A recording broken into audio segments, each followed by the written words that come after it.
I'll wait for the sirens. You know, living next to the FDR sometimes isn't great, especially if you're trying to start a YouTube channel. Hi, my name is Chris, and let's talk about dolls. So, as you can tell by my sweatshirt probably, I am a big fan of Disney, and I'm sure if you're watching this, you are too. Or you're a fan of dolls. Or you're a fan of Disney dolls. So, for people who are Disney doll collectors, there is a particular staple of being a collector, and that is Disney Store's Disney designer collections. Collections that had been made starting in the year 2011.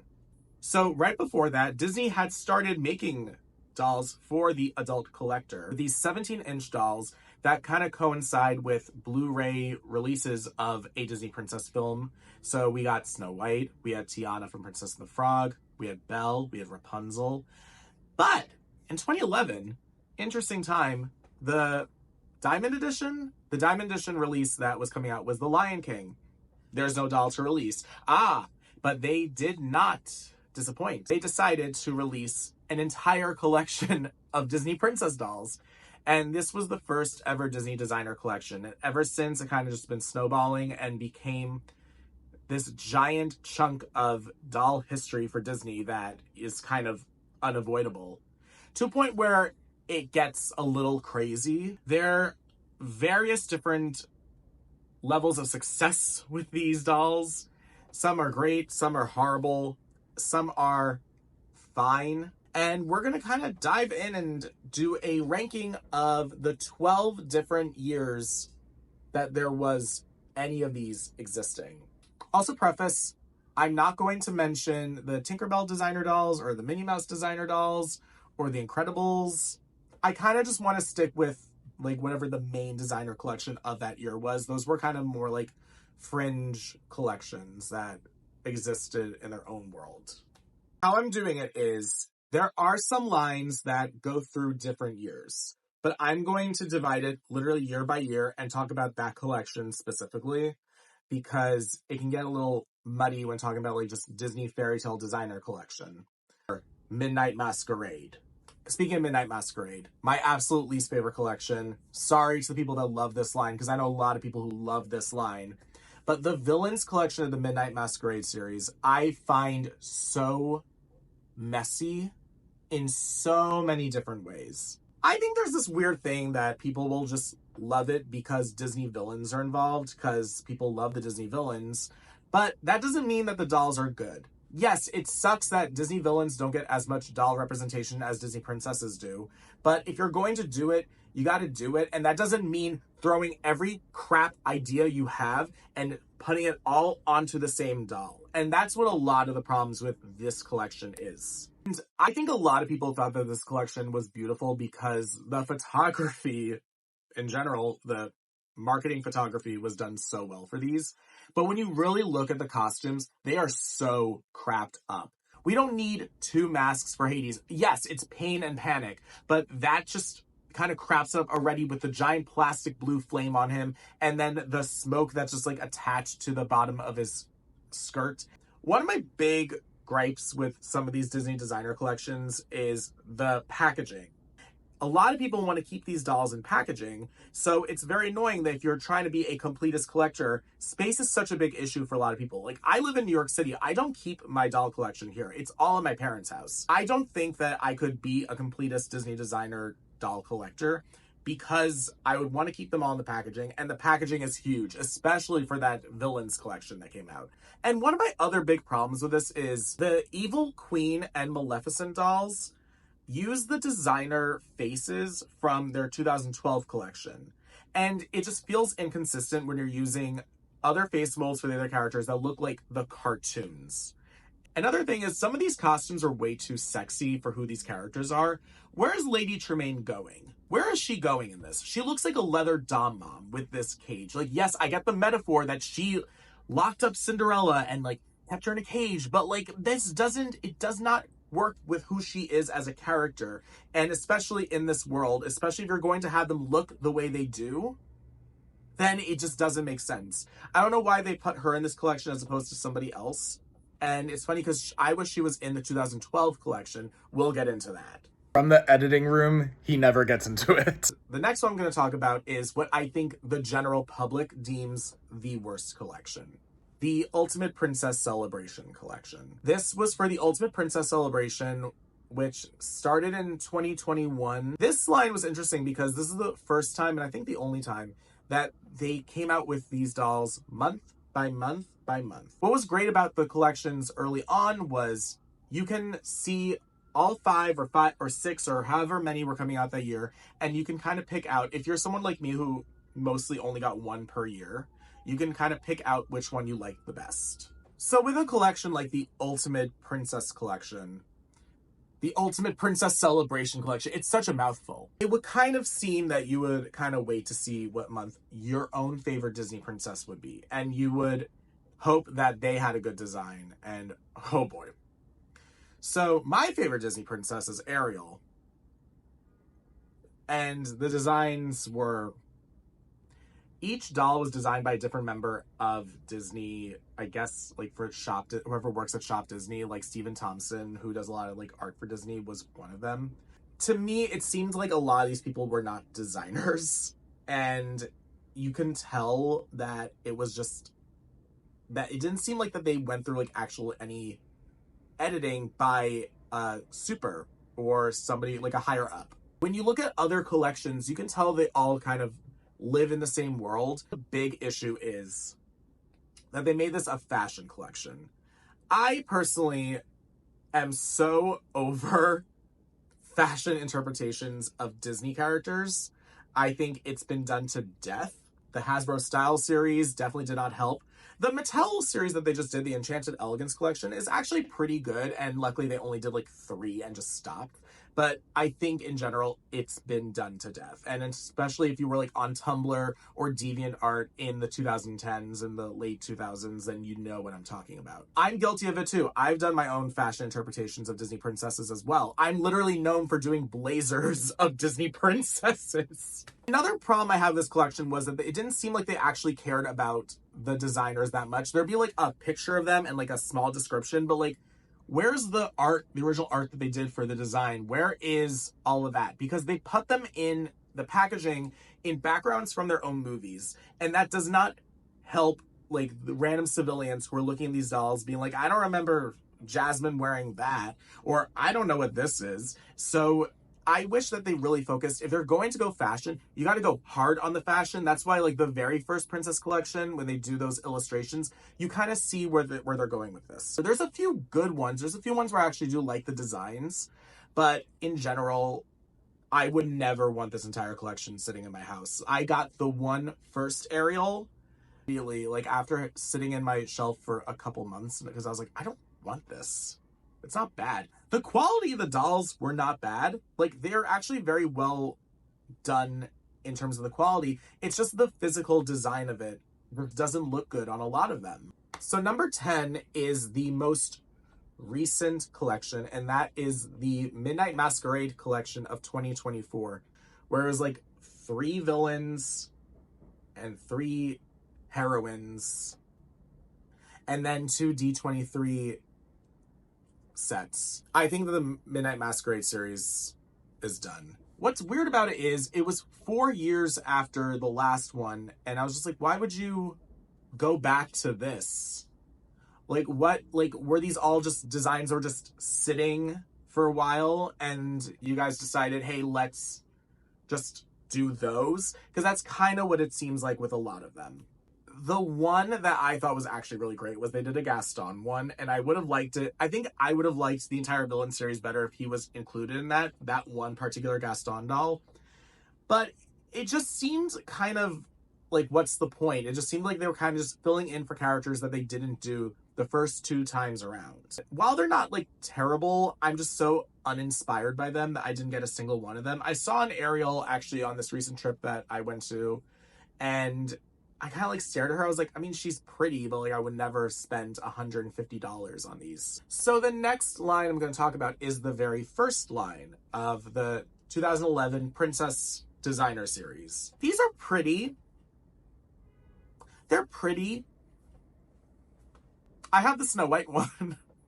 looking back now at the series, they are very, very basic compared to like what would progress with Disney designer dolls. And I I think that they're kind of very dated, but when you look at it in the eyes of somebody in 2011, they were very of the time. You know, if you're watching fashion red carpets in 2010, 2011, old Hollywood glamour was very much a big thing, and a lot of these really do hone in on that. I just think that a lot of them are kind of just basic in terms of what they chose. There's some really good standouts. That Cinderella that they did a D23 version of and the regular one are both masterpieces. I think they're beautiful, very Marilyn Monroe inspired.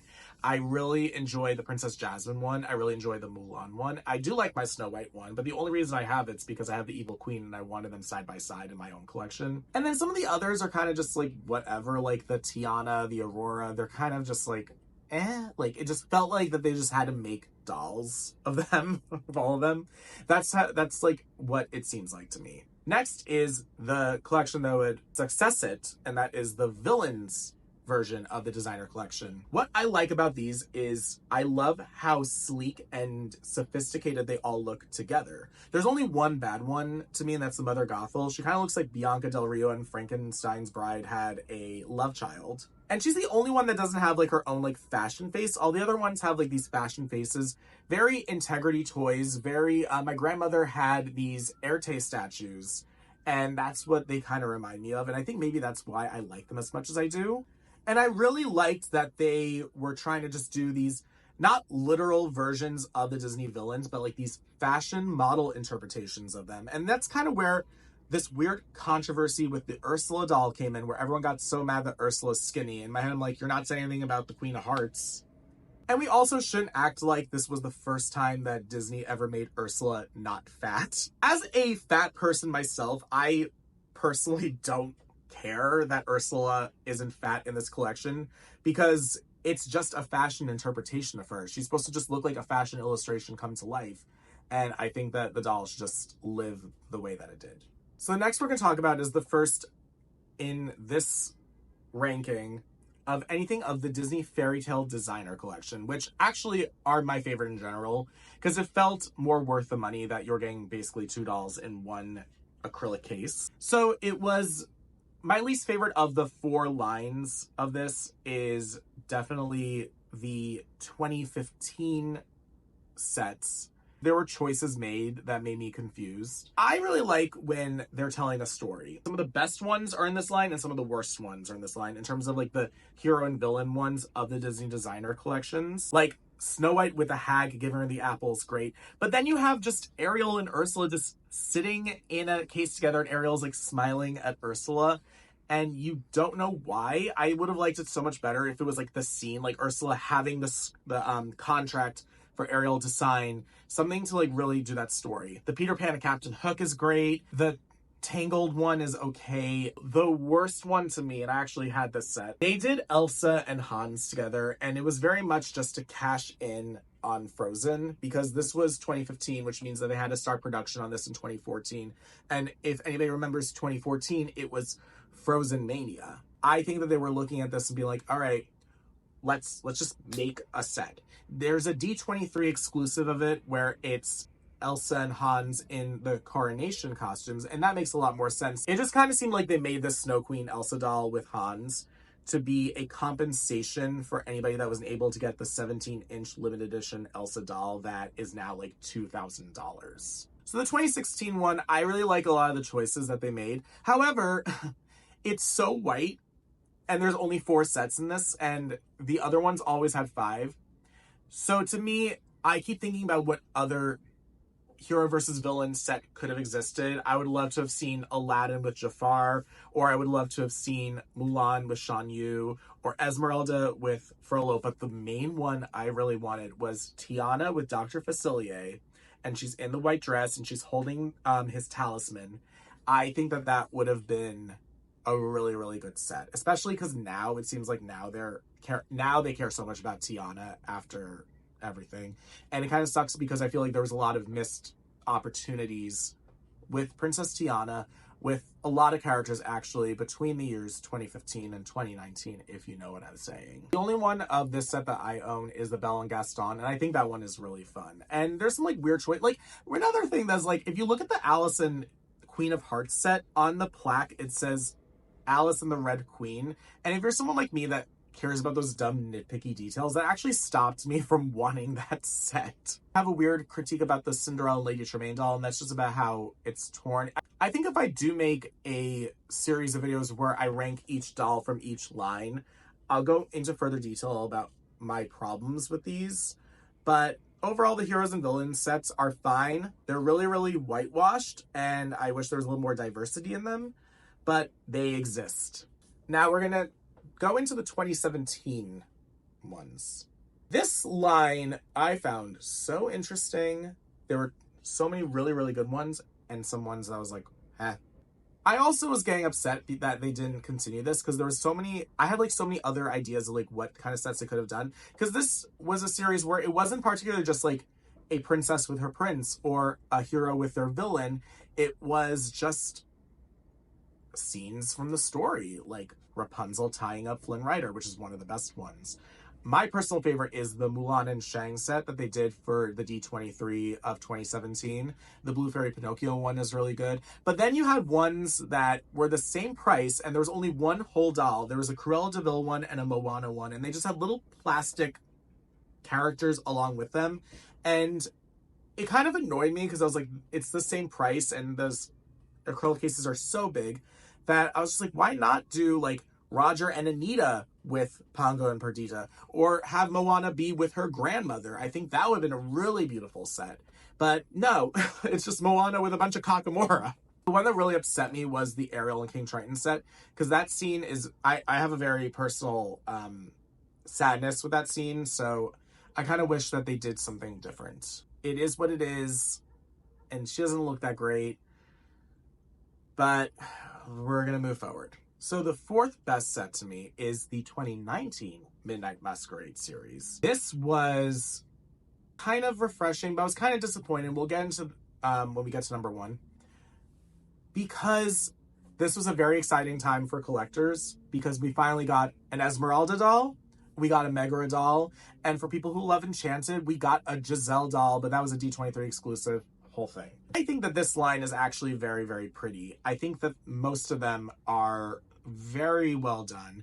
The 3 couple sets that they did for the D23 exclusives, I think are phenomenal. I think that that's one of the best Tiana Naveen sets that we got. I like it better than the designer set that they did from 2014, much more. Even though the Belle, Cinderella, and Rapunzel ones aren't as good as the others, they're still pretty. Like for me, I was just so excited to finally get an Esmeralda collector doll. It's still one of my favorite dolls that I own of any Disney doll that I have.